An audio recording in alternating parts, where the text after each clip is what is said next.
ورد اللہ الذین کفروا بغیظہم لم ینالوا خیرا۔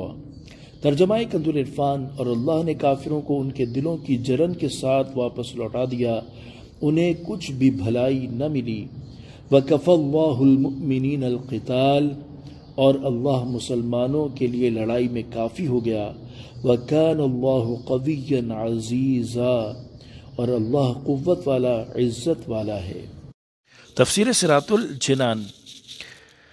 یعنی غزوہ احزاب میں جو واقعات رونما ہوئے ان میں سے ایک یہ ہے کہ اللہ تعالیٰ نے قریش اور غطفان وغیرہ کے لشکروں کو ان کے دلوں کی جلن اور حسرت کے ساتھ واپس لوٹا دیا، اور ان کا حال یہ ہوا کہ جن ناپاک ارادوں کے ساتھ ان لوگوں نے مدینہ منورہ پر چڑھائی کی تھی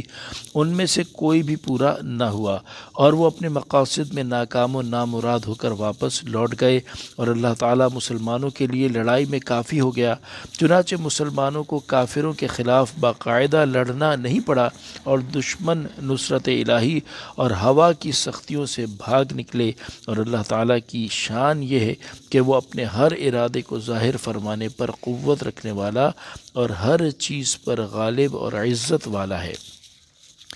حضرت ابو ہریرہ رضی اللہ تعالی عنہ سے روایت ہے، رسول اللہ صلی اللہ تعالی علیہ وآلہ وسلم نے ارشاد فرمایا،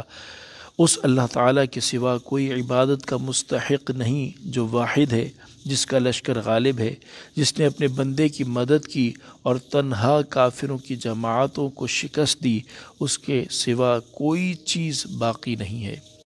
حضرت عبداللہ رضی اللہ تعالیٰ عنہ فرماتے ہیں، رسول کریم صلی اللہ تعالیٰ علیہ وسلم نے غزوہ احزاب کے دن کفار کے لشکروں کے خلاف یوں دعا فرمائی، اے اللہ عز و جل، کتاب کو نازل کرنے والے، جلد حساب کرنے والے، اے اللہ عز و جل، ان لشکروں کو شکست دے اور ان کے قدموں کو ڈگمگا دے۔ اس سے معلوم ہوا کہ اگر رب عز و جل چاہے تو مسلمانوں کو ہوا کے ذریعے سے اور اپنے حبیب صلی اللہ تعالیٰ علیہ وآلہ وسلم کو مکڑی کے کمزور جالے کے وسیلے سے دشمن سے بچا لے، اور چاہے تو فرعون کو مضبوط قلعہ سے نکال کر غرق کر دے، اور ابابیل جیسے چھوٹے سے پرندوں سے